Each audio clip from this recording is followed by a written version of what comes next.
আসলে আমি তো শুধু কিছু বলতে হবে না, শুধু শোন। নিজের মনের কথা নয়, শুধু মায়ের কথা শোন। আমার কুণ্ডলটা খোঁজ আর যত তাড়াতাড়ি পারিস ওখান থেকে বেরো, না হলে তোর এই সুন্দর যে মুখটা রয়েছে না, সেটাকে নষ্ট করে দিতে আমার 2 সেকেন্ডও লাগবে না। ঠিক আছে মা।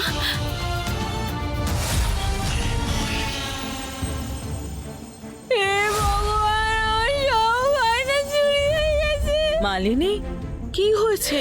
জোরে জোরে কেঁদে সারা বাড়ি কেন মাথায় তুলছো? আরে দিদি, তুমি এখানে বাড়ি মাথায় করার কথা বলছো, এদিকে আমার পায়ের তলা থেকে মাটি সরে গেছে।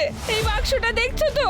এই বাক্সটা আর ওখানে যে বাক্সটা রাখা আছে, হ্যাঁ ওই বাক্সটা, ওগুলোর মধ্যে আমি দিদির দেয়া গয়নাগুলো রেখেছিলাম। এই সব বাক্স খালি পড়ে আছে। মালিনী, তুমি যদি সমস্ত গয়না বাক্সেই রেখে থাকো, তাহলে কোথায় গেল সেগুলো? আরে দিদি, তুমি কত সরল, এতক্ষণও বোঝনি?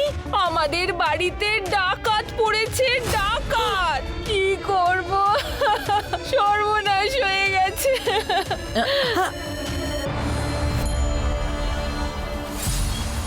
কি? এখানেও গয়না চুরি হয়েছে?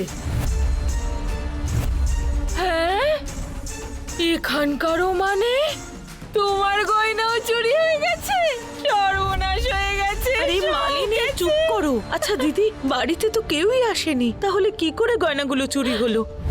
দিদি, সামনে তো বিয়ে, বাড়িতে সাজানো লোক, প্যান্ডেলের লোক সব তো ঘোরাঘুরি করছে।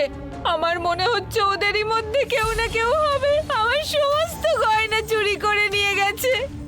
আমরা কি পরবো বিয়েতে? যদি সেটাই হয়, তাহলে চোর অবশ্যই ধরা পড়বে। হ্যাঁ, কেঁদো না তুমি, কিছু করছি।